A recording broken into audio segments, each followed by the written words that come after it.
Hello， 大家好，我是宇哥。今天呢，我们来讲远古外星黄金书。一个金属图书馆的神话呢，引起了包括第一个登月人阿姆斯特朗的关注。据说这个图书馆呢，是失落的金属藏书和人工隧道在一起的，它就隐藏在厄瓜多尔的雨林之下。那3位探险家呢，究其一生来寻找文明的秘密，到底它在哪里呢？让我们进入今天的故事史前遗迹黄金书。以下的故事非常玄幻大家理性观看。那在故事开始之前呢，我们要先介绍一个人他叫做埃利希·冯·丹尼肯。在1973年呢，他凭借着著作《众神战车》呢一夜成名，事业达到了巅峰。在这本书中呢，他就解释了人类文明如何受到来自于外太空的古代宇航员的影响。他在这一年就声称他曾经进入过厄瓜多尔的境内的一个地下隧道。他被告知呢，该地下隧道的系统横跨了整个大陆。当然，这证明了要么就是我们的祖先文明极为先进，要么就是这个系统创造者是外星的生命。人们认为呢，这个建筑的结构里面有一个图书馆，里面的书籍呢全是由金属制成的。如今在该地区生活的仅是一些原始的印第安部落，他们甚至有的都没有语言和文字。那这个图书馆呢，就是一种消逝文明的证据吗？在阿根廷裔匈牙利籍的贵族企业家亚诺斯·胡安·莫里茨，他就声称了他在厄瓜多尔境内呢发现了一系列的隧道，里面有一个金属图书馆。这个传说呢就是围绕着莫里茨而展开的。在1969年7月呢，签署了一份书面陈述中他就讲述了自己同厄瓜多尔的总统会面的经过。他得到了总统的许可呢，允许他全权管理这一发现，前提是他能够提供影像证据以及一位自愿的证人，证实这个地下系统的确存在。莫里茨就认为呢，冯·丹尼肯呢就是他最佳的证人。于是呢，在1972年莫里茨就同冯·丹尼肯见了面。他就带着这个冯·丹尼肯去了他声称的一个秘密的地下隧道的侧门。他们通过这道门就进入了该地下建筑里的一个大厅。然而呢，冯·丹尼肯从未见过图书馆本身只是见到了这个地下隧道。在其著作《众神的金子》中就讲述了这一次参观的经历。里面就说呢，所有的通道都有完美的直角，有的时候较窄，有的时候较宽，墙壁呢非常的光滑，看起来呢像是经过了某种修饰的。而通道的天花板是平的，有时候看起来上面像是附了一层釉一样，非常的光亮，就像是被施了魔法。之前他对该地下系统存在的疑虑呢，就突然之间烟消云散了。于是莫里茨还告诉我呢，我们所有穿过的这些隧道在厄瓜多尔以及秘鲁的大地下延绵成百上千英里。他称呢，外星宇航员就把这个图书馆留给了地球人视作礼物。随后呢，这个世界上最具潜力的发现之一很快就令人失望了。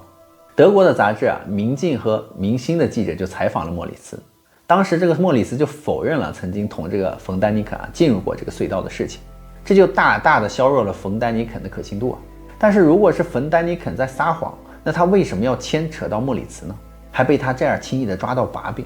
他本来就可以说一位不能透露姓名的来源者带他去了这次冒险。所以说这个故事的真相究竟是什么呢？总之莫里茨就声称他没有见过那些隧道，所以他也否认曾经带冯·丹尼肯去过那里。这个逻辑的结论也许就是莫里茨曾经向冯·丹尼肯展示过什么，现在似乎所有的人都知道他曾经这样做过了。那很有可能呢，莫里茨已经被警告过不能够让任何人知道这个隧道嘛。那在1975年呢，金属图书馆的故事就扼杀了一位作家的职业生涯，让他变得臭名昭著。因此谁还敢步他的后尘呢？答案就是第一个登上月球的人尼尔·阿姆斯特朗。那在阿姆斯特朗之前呢，还有一个人，苏格兰人斯坦霍尔。他想要改变这种现状找到真相。斯坦霍尔呢读了冯·丹尼肯的书后来又同这个莫里茨成为了朋友。而莫里茨肯定呢，他曾经在1972年见到了冯·丹尼肯，并带这位作家从瓜亚基尔市呢到了昆卡省。他们在昆卡呢就见到了卡洛斯·克雷斯皮神父，并见到了神父收藏的神秘工艺品。神父声称呢，存在着未知的古代文明，有奇怪的黄金文物，还带有金属图书馆的地下洞穴系统。他还描绘呢是连接了美洲和苏美尔的奇怪人物，描绘了一种未知的语言符号，还有外星人太空接触的证据，以及涉及了数百万缺失文物的梵蒂冈阴谋。克雷斯皮就声称呢，地下洞穴里刻在金属上的古老象形文字就揭示了远古人类古老语言系统的秘密。但神父死后呢，他的收藏品绝大多数都被丢弃了。这些物品就表明了南美洲过去在很大的程度上都同官方的历史告诉我们的是有所不同的。在这次旅行之后呢，莫里茨就声称没有足够的时间带冯丹尼肯去真正的地点，因此他决定呢带他去看看离昆卡约30分钟车程的一个小洞穴，并声称这个洞穴呢同整个隧道系统是相连的。这似乎能够消除冯丹尼肯的争议，但是并不能够解开金属图书馆之谜啊。金属图书馆到底在哪里呢？莫里茨在1969年的探险中就冒险进入过一个叫做泰欧斯的山洞，他就认为这个洞穴呢是进入金属图书馆的通道，因此呢，霍尔就决定组织一个厄瓜多尔的探险队对泰欧斯洞穴呢进行一番探索。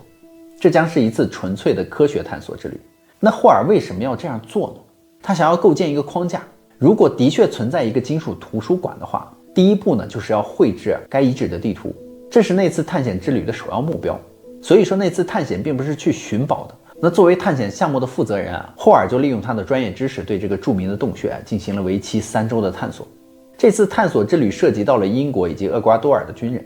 得到了地质学家、植物学家以及其他专家的协助。在1976年的探索中就发现没有任何重要的证据能够说明呢这个建筑群的某些部分是人造的。那又是如何牵扯到了阿姆斯特朗的呢？霍尔就说到呢，这次探险之旅需要一位荣誉的首领。他说，我知道阿姆斯特朗同苏格兰是有关联的，而斯特朗获得了朗霍尔姆的荣誉市民的勋章。几个月后呢，他说我就得到了回复阿姆斯特朗非常愿意加入我们的队伍。这次探险之旅就在此刻突然成为了一次人生的挑战。在1976年8月呢，就在这次探险之旅接近于尾声之际呢，阿姆斯特朗进入了泰欧斯洞穴的隧道系统。这个探险小组的官方使命呢，并不是寻找金属图书馆，不过实际上他们确实也没有找到。要是他们真的发现了图书馆，那么这次发现将改变人类对自己历史的起源的看法。那对于阿姆斯特朗而言呢，这有可能是成为他人类探险试验所做出的第2次重大的贡献。不过这个探险小队呢，还记录了400多种新的植物品种，以及发现了洞穴中的一个墓室。他们在这个墓室中找到了一具坐着的尸体。这个墓室呢，可以追溯到公元前的1500年。据说每当夏至的时候呢，太阳光就会照进墓室。这个日期和布局就表明厄瓜多尔的历史呢，比官方认为的更久远、更复杂。虽然这一次探险无疾而终，但故事还没有结束。这次探险之旅结束之后呢，斯坦霍尔就恢复了其日常的工作，直到莫里茨于1991年去世呢，他还是未能够找到这个金属图书馆。而在莫里茨留下的一个遗书中，他就说在1973年呢，有一位无名的人士曾带领他去过那个洞穴，但是那个人是谁呢？霍尔决定对这第3个人追查到底。此人似乎销声匿迹了，霍尔只知道一个名字彼得·罗尼欧·贾拉米罗，除此之外一无所获。所以莫里茨去世之后呢，霍尔就凭借一个名字和一个电话本呢，在厄瓜多尔的首都基多找遍了无数个姓贾拉米罗的人。最后呢，终于找到了真正的贾拉米罗。当他们见面的时候呢，贾拉米罗就证实莫里茨在1964年到达瓜亚基尔的时候呢，曾经过了熟人的引荐莫里茨就见到了贾拉米罗，在那里呢，就听到了贾拉米罗所讲述的故事。当时的贾拉米罗得知莫里茨的影响力不希望自己的身份被公布，才有了之后冯丹尼肯的仪式嘛。很快呢，贾拉米罗和霍尔就成为了朋友。不过2人达成一致呢，贾拉米罗决定不透露该遗址的地址。但是他还是很乐意呢，将相关的事宜来告诉他。霍尔于是就从这个贾拉米罗那里得知了泰欧斯洞穴里的图书馆真实的故事。贾拉米罗就说呢，该图书馆是根本不存在泰欧斯洞穴中的。他就指出他在1946年进入了那个图书馆，那个时候他只有17岁，是他的叔叔带他去的，其叔叔的名字呢并无记载。但他们2人呢同当地的舒瓦尔人友好相处。作为他们对该部落仁慈和善良的回报呢，这些人就邀请他们去看了一处秘密的地下基地。在那之后呢，贾拉米罗又去了一次，这次呢，他就看到了一个图书馆，里面还藏了成千上万本大型的金属书籍。他说这些书籍是堆放在书架上的，每本书的重量平均为45磅，而书的每一页上都刻有象形文字、几何图形以及书面的铭文，这让人印象深刻。还有第2个图书馆，他说这个图书馆收藏着一些比较小的、坚硬的、光滑的、半透明的，看起来很像是水晶的一些平板，而这些平板上呢都有平行的凹槽，它们堆在支架的架子上面，架子覆盖着金叶子，稍微有一些倾斜。这里还有一些动物雕像和人的雕像，有些呢放置在巨大的柱座上面，还有许多不同形状的金属柱子，以及呢被封闭的门，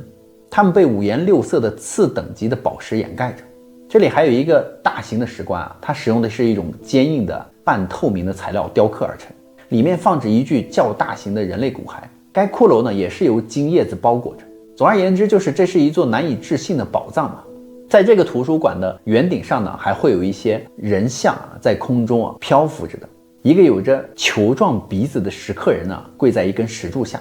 他穿着的衣服呢，很像是宇航服，头戴着遮耳的头盔，还戴了一对耳环呢，贴在了头盔的前面。石环上呢，还刻有15个小洞，一条链子呢围住他的脖子，链子上呢也有圆形的牌子，上面也有许多小孔，很像是现在的电话以及键盘那样的。除此之外呢，至少有数百个空唇动物和人类的雕像遍布了整个大厅，许多像金条或银条的金属条，还有许多呢用金或银制成的儿童的玩具以及珠宝同样在大厅内也被发现了。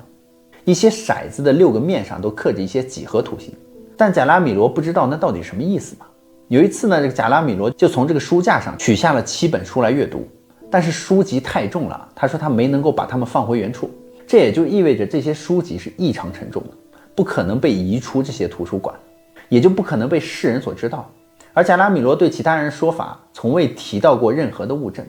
这些呢也许能解释他为何不想生活在该故事的阴影之下吧。他曾经亲眼目睹了这一切，但是人们会相信吗？霍尔曾经就问过贾拉米罗为何没有拍照呢？他说照片也不能够证明任何事情，且当时他并没有拍摄工具嘛。贾拉米罗还说呢，他已经在这7本书上还留下了自己的姓名的首字母。如果将来有一天呢，人们发现了这个图书馆，也就能够证明呢，他曾经进入过这个图书馆。霍尔就想和贾拉米罗呢携手努力看一看能不能再次找到这个图书馆。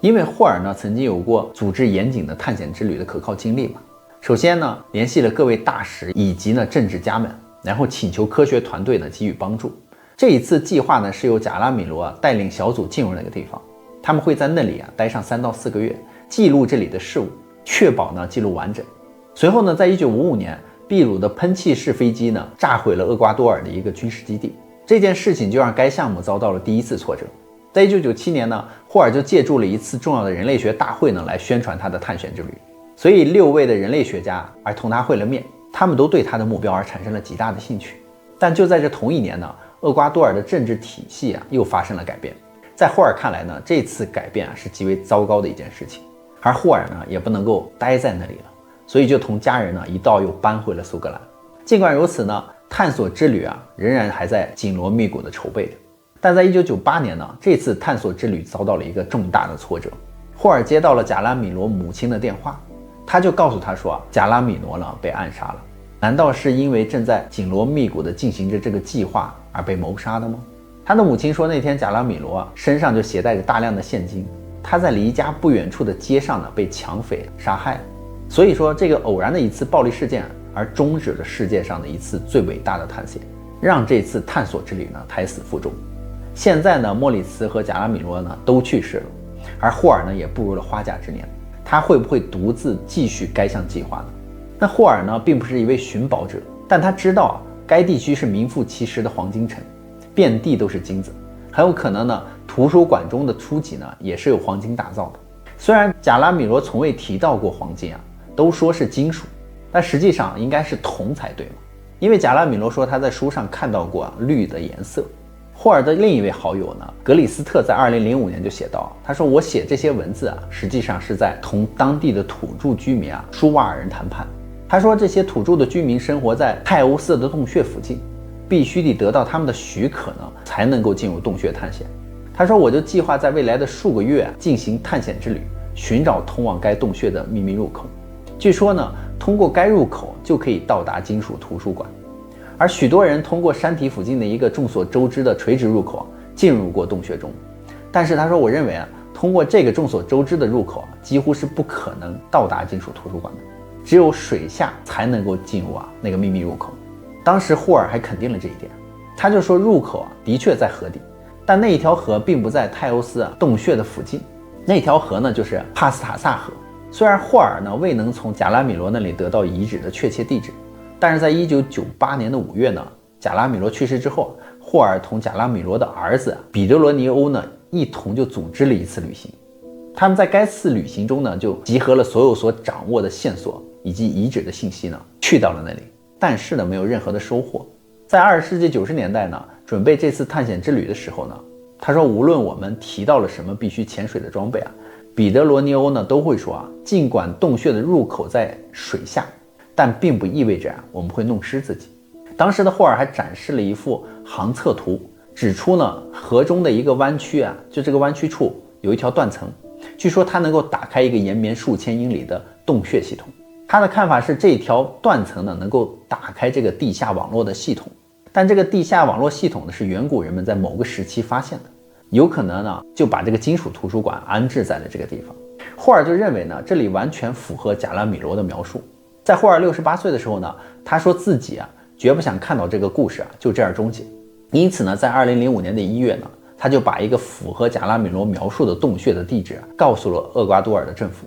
希望某一天呢，这个地方会引起探险队的注意。